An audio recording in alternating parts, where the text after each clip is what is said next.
It seems to be another normal day in the city until suddenly, a traffic jam causes a commotion among the local drivers. A businessman has suddenly stopped his car in the middle of the street because for an unknown reason, he's gone completely blind. A group of people approach him to help and a man volunteers to drive him home. However, as soon as they get there and the businessman gets off, the thief drives away with the car. The businessman is left lost outside, but the thief returns seconds later pretending to be a different person to help him reach his apartment, offering his company for the afternoon.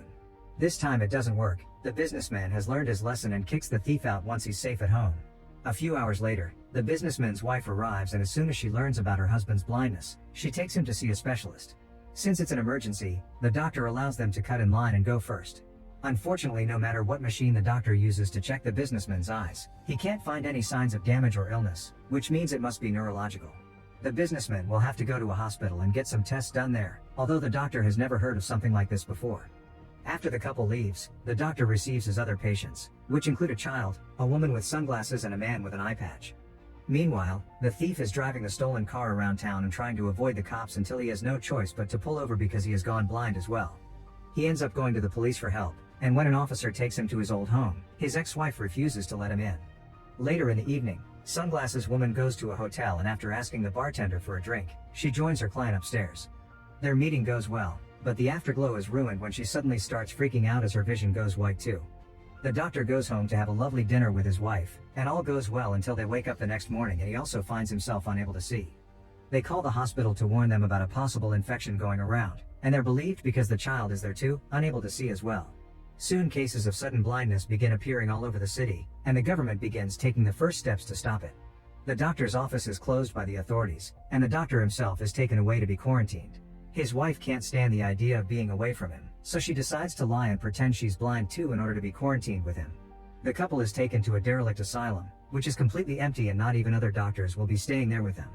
Each ward has a phone to contact the guards outside, but it can only be used for emergencies, and each ward must have a representative as the only person that can use it. Soon, more people start arriving, like the thief, the sunglasses woman, the kid, and the businessman.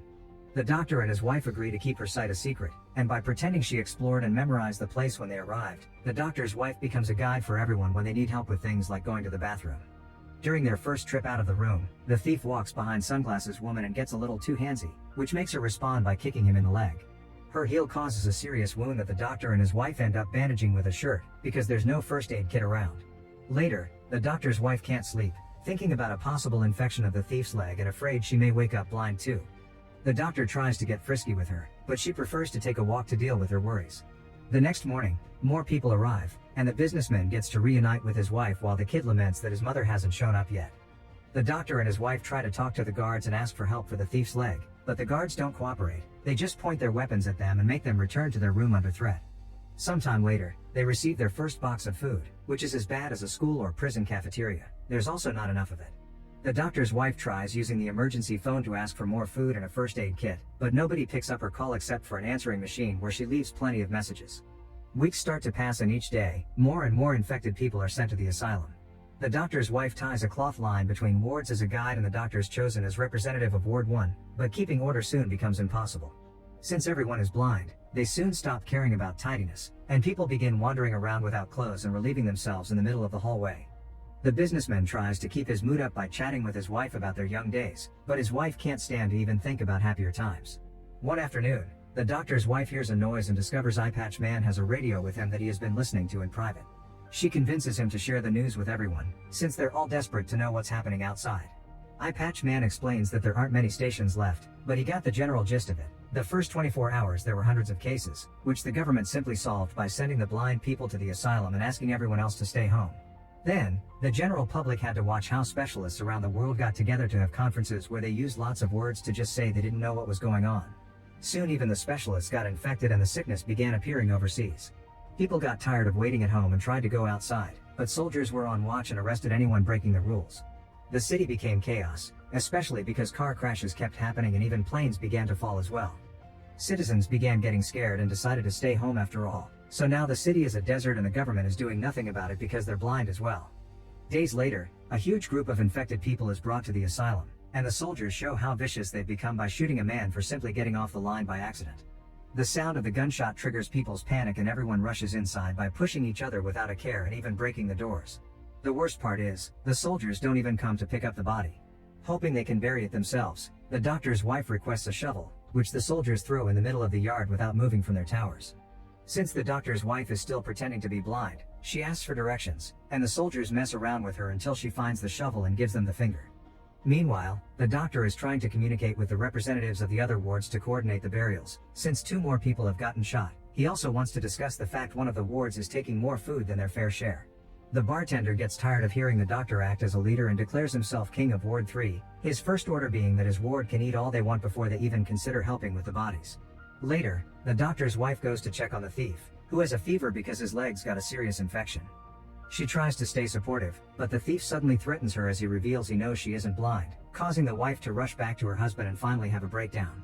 The thief can't stand the pain anymore, and waiting for things to end naturally is just an exercise in agony, so he drags his body outside and lets the soldiers shoot him. The doctor's wife feels guilty and begins wondering if she should tell everyone the truth, but the doctor forbids her to do it. He also expresses his worry over the fact their relationship has become something more like a nurse and a patient instead of a marriage. Sometime later, the bartender manages to find the asylum's administrative office with the help of the accountant, a fellow Ward 3 member that has been blind since he was born, meaning he has a better grasp of how to live like this. Using the PA system, the bartender announces he'll take control of the whole asylum as its king, and the first new rule is that people will have to pay for their food. This rule isn't well received, and soon there's chaos near the food storage as everyone fights to get access, so the bartender reveals his secret card. He managed to keep a handgun with him when he was brought to the asylum. With a warning shot, he sends everyone back and takes control of the food storage, announcing they'll be guarding it all day long and threatening to shoot anyone that tries to steal. Some people consider not playing along, but it's too dangerous when the enemy has a weapon. The doctor's wife begins collecting everything she can from the people in her ward, from jewelry that includes wedding rings to anything that they can find in their pockets, although she keeps a pair of scissors that she finds in a woman's bag. The kid doesn't have anything to offer, but Sunglasses Woman has become his surrogate mother and promises to pay for him. At the food storage, the accountant is using his experience to identify the quality of the objects they're brought by touching them. No matter how expensive the jewelry is though, the bartender only assigns a couple of boxes per ward and threatens anyone that dares to complain. People find themselves having to share one-person meals, and the doctor keeps to himself, not in the mood to keep his leadership kindness up when he feels like a failure. Sunglasses Woman approaches him to comfort him, reminding him there's nothing he can do against a gun, and the 2 of them end up getting frisky on the floor. The doctor's wife finds them while they're finishing, but instead of making a scene, she tells Sunglasses Woman that she can see, asking her to keep the secret and letting her own guilt do the rest. A week later, once everyone in the asylum has run out of things to pay with, the bartender announces that they'll take service from women in exchange for food. The doctor's wife goes outside to demand to know why new rations haven't arrived, and the soldiers explain they've given them all they have, so rationing is up to them. An argument begins around Ward 1 deciding on how to proceed, and the doctor cuts it short, pointing out it's not up to them to make the women do anything. If anyone wants to volunteer, it's up to them, but there won't be any judging or pressure from anyone else. After lots of thinking, one of the women finally volunteers, inspiring others like the doctor's wife and Sunglasses Woman to do the same. Businessman doesn't want his wife to go and tries to forbid it, but the wife reminds him she shouldn't be treated any differently and goes anyway. The accountant comes to pick the women up and takes them to the food storage room, where they have the worst night of their lives. The guys are vicious and violent, and one of them goes so far with the manhandling that he kills one of the women.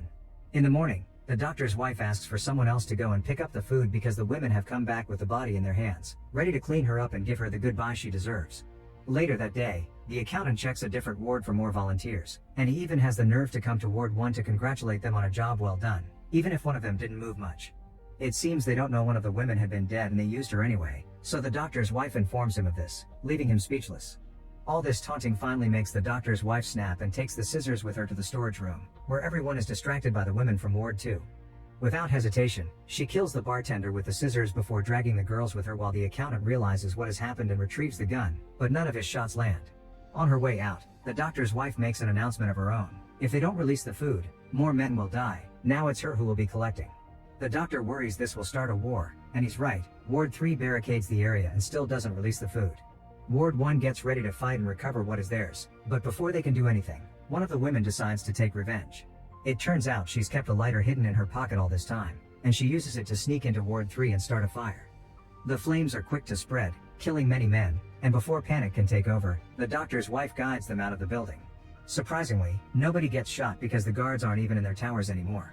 The doors aren't locked either, which can only mean one thing: they're finally free. The doctor, his wife, the kid, eye patch man, Sunglasses Woman, the businessman, and his wife decide to stick together as they make their way downtown, where they discover society has collapsed. The city has become a post-apocalyptic wasteland where the few people left wander around as they try to survive, attacking each other if they even suspect there can be food in their pockets. Some animals are even feeding on bodies. The doctor and his wife leave the group hidden inside a bar while they go to the nearest market to see if they can find some food. The people there are grasping at the few things that are left on the shelves, but the doctor's wife can see and is able to find a set of stairs that takes her to a storage room while the doctor gathers clothes. After filling a few bags, the wife tries to make her way out, but the people there hear the noise the things in her bags make and jump on her to rob her. Fortunately, the doctor hears this and comes to help, pushing everyone away and putting himself between the crowd and his wife as a shield as they run out of the building. Once they're far enough, the wife takes a moment to get herself together while the doctor goes back to retrieve the clothes he had dropped on their way out, and a cute dog takes the chance to come closer and befriend her. Suddenly, to everyone's surprise, it begins raining, and the wife takes the dog with her inside a church to wait for her husband under a dry roof. The church is incredibly crowded and all the statues have had their eyes covered, yet a priest won't stop promoting the word of God. Outside, people are taking the chance to collect water and wash their bodies since they hadn't had clean water in a long time. The doctor comes back with the clothes and picks up his wife to rejoin the group with the dog following them, becoming their new companion. The group eats some rations inside the bar and decides to stay the night there to rest properly. Then in the morning, they go out again, carefully walking through the city to reach the house of the doctor and his wife, who have offered to share it with everyone. From then on, the group manages to establish a routine. With the guidance of the wife's sight, they clean the apartment and share the doctor's clothes. They only go out when they need to find food, and they collect water and wash whenever it rains. Eye Patch Man wishes to live with them forever because they've become a family, and the businessman's wife finally reconnects with her husband, sharing some memories of their young days as well. The doctor and his wife also get to reconnect, and now that she isn't overwhelmed with stress anymore, she accepts to get frisky with him again. Weeks later, everyone is getting ready for breakfast when the businessman suddenly starts yelling. In the same abrupt way blindness had come to him, it is now gone and he can see again. Everyone starts celebrating as they understand their bodies can fight off the disease and blindness is temporary, which means hope is back on the table for their futures.